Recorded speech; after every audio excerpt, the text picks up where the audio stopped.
Well, hello guys, welcome back after this long pause. The long pause was due to the difficulty in finding a couple of foam brushes, believe it or not.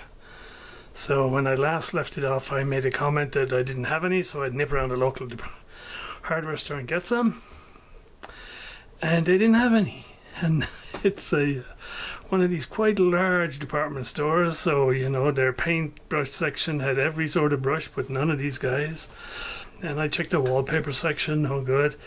Then their arts and crafts section, no good. So I thought, damn, I'm gonna have to get them online. So I found an online local, i.e. in the country, arty place that had them, which are these guys here. So I ordered them up, and then I got an email saying they'll ship in about 5 working days. I thought, I don't want this a week. I don't want to wait a week. I want to like get them quickly. So even though I genuinely try to avoid dealing with Amazon, I thought I'll give Amazon a shot, because if they have them, then you know they'll ship them out right away. So sure enough, they had some, so I ordered them, and I got an email from Amazon saying I'd get them in about a week.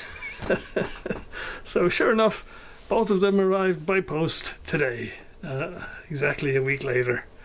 And so these ones are metric, and these ones are imperial. So we're completely covered, and we can get back to working on this cabinet. At least I guess one benefit is the coats that are already on the cabinet of the sealer and everything have had lots of time to dry and harden up, so that's all for the good. I was just checking in terms of temperature and humidity to see if things are ideal, and they're not quite ideal, because the paint here says 21°C and 70% humidity. I've got about 22, so on temperature wise I think I'm fine, but humidity is a little bit low here, so it probably means this paint is gonna, this lacquer is gonna dry fairly quickly.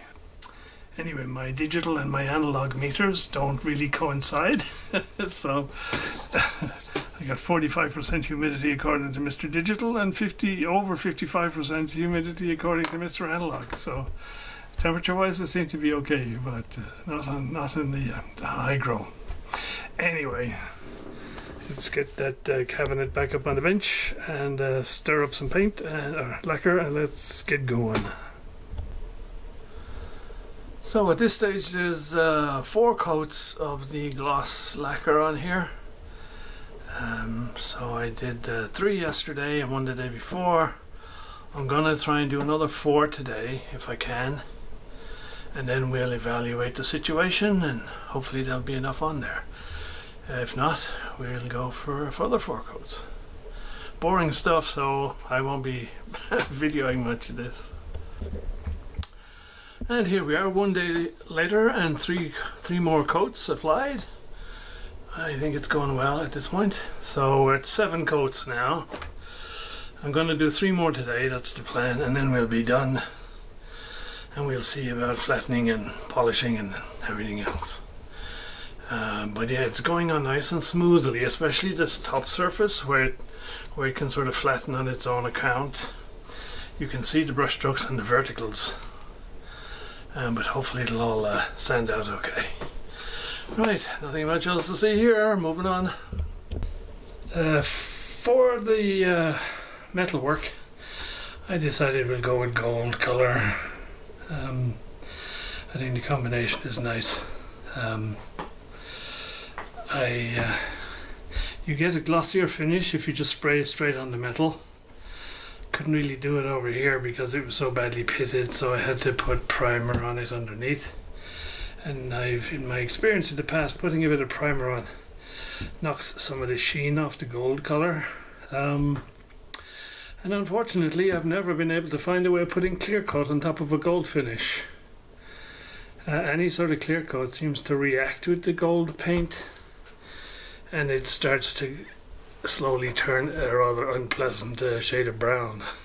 So we will be leaving it as is, and it won't be subject to any severe misuse, so hopefully it'll last. So while Lacquer coat number 6 is drying. I thought I ordered some knobs. Since the originals of the 3, only one is complete, and even then not in the best of condition. So I found these retro knobs online, and they had 2 sizes. I wasn't sure which one to get, so I got a couple of them both. And wouldn't you know it, this one is smaller than the original, and that one's bigger than the original. So I don't know which ones I'll go with. We'll try them both. But I'll probably start out with the smaller ones, and then if need be, if it looks a little bit too puny, we'll go with the bigger ones. I did think about maybe trying to it's too complex a thing for me to 3D print, and it looks even too complicated to mold. But you never know, we might do it later on down the road. But for now, we have these guys to run with.